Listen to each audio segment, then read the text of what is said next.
Hello everybody, it is your boy Nando Tech, back at it with another video. In today's video, I put apart a $1,250 Intel gaming PC. Guys, I have to just say a couple words before I start. I have been gone for a couple of weeks, yes, but I will be back to uploading daily tech videos on the channel. So yeah, guys, stay tuned, and guys, don't forget to subscribe, leave a like on the video, and leave a comment which part was your favorite. And let's get started. For the CPU, I decided to go with this Intel Core i7-8700. There's a its core clock is 3.2 gigahertz and its boost clock is 4.6 gigahertz, which means that it could be overclockable, yes. And it's also its TDP is 65 watts. But the only things I don't like about this is that it's on the 14 nanometer lithography, and for these days it's pretty old. That was from like 2015, but it's pretty fast for gaming, and it's gonna be overclockable. And let me also say before I go on to the next product, this is a 6 core 12 thread CPU, which is just as this is it's the same as the Ryzen 5 3600, which is a pretty good CPU, but I mean they're really similar in price. No, I mean not in price, but in performance. And this CPU is gonna cost you about $250.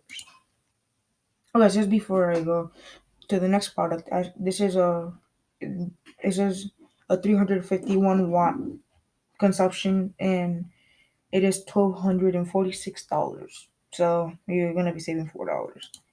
For the CPU cooler, I decided to go with this EVGA CLC 360. This is a 360 millimeter um CPU cooler. I decided to go with this one is because it's gonna be really beefy for overclocking, and it's gonna definitely cool it, and it's pretty cheap for $100.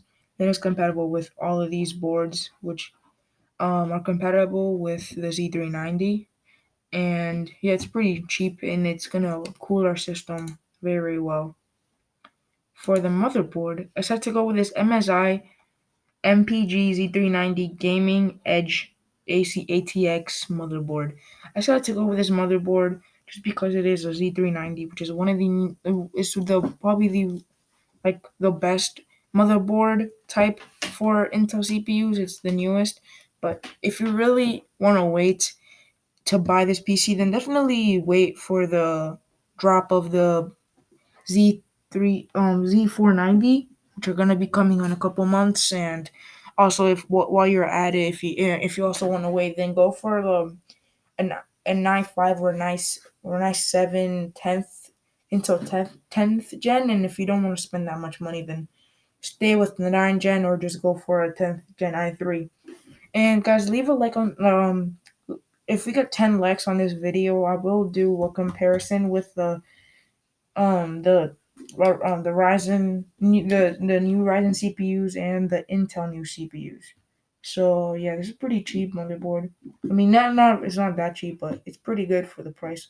It's $190, and its memory max is at 128 gigabytes, and it's compatible with all of these speeds. It's pretty good, and it is compatible with two-way SLI, and it is compatible, and it has 6 SATA ports, and it's pretty good for the money. I just had to go with this one because it looked aesthetically pleasing, and it's good for the CPU.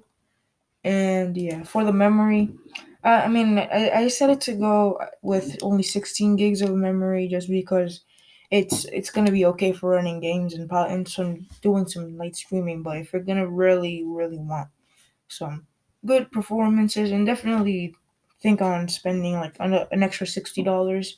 But I decided to go with this Patriot Signature Premium 16 gigs. Is a 2x8, and it's just 2666 because Intel CPUs don't really, they don't really need the fastest speeds like Ryzen. But I mean, it's pretty cheap for $65.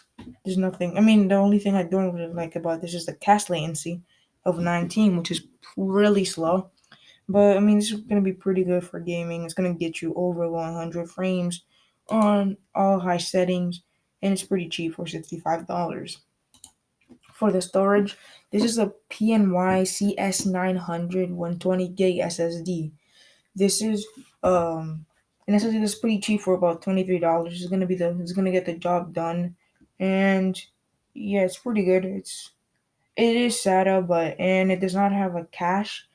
But if you really want one with a cache, then definitely like go on to spend like a couple $10 or something. But it's pretty cheap for getting Windows on it, and you don't really need to be the fastest. It's just gonna be pretty good for an SSD of $23. For the hard drive, I decided to go with the Seagate Barracuda Compute 2 terabyte 7200 RPM. This is a pretty fast and ergonomic um, hard drive. If you really want to get into like gaming, it's pretty big and it's pretty fast for downloading all of your games. Probably gonna take an hour or two, but it's worth it for the price of $55. It's not that bad.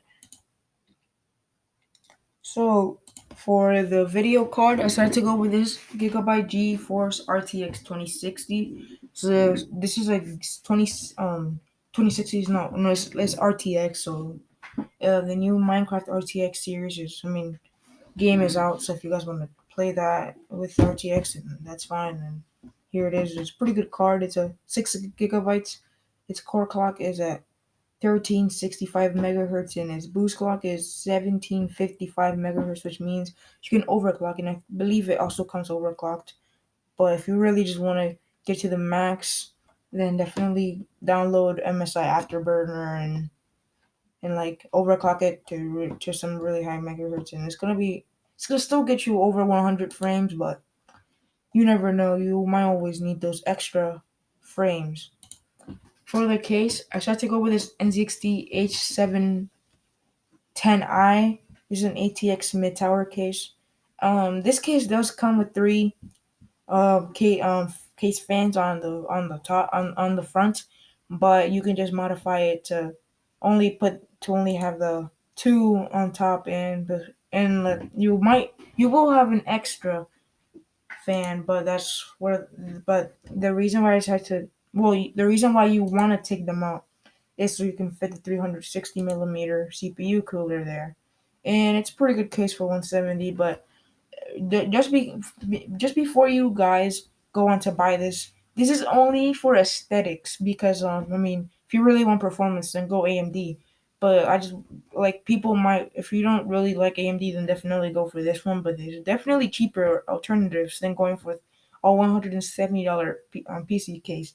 But it's pretty good if you want it to look good. But this is a stealth look PC. I don't want it to have that many RGB lights, so that's the only thing that you might want are some RGB lights.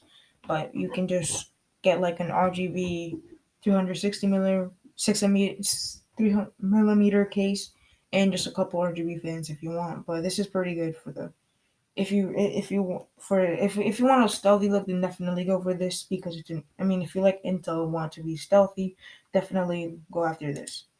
For the power supply, I tried to go with this Corsair CX 2017 650-watt 80 plus bronze certified power supply, just because it is Corsair and there are really they make some really good power supplies, and it is pretty expensive for $90, but it's 80 plus bronze. It's gonna definitely like supply all of the wattage that you need. So yeah, it's pretty cheap. It's pretty expensive, but it is pretty good. And yeah, guys, that's gonna be the end of the video. If you haven't already, leave a like, subscribe, and yeah, guys, have a nice day and wash your hands and stay safe.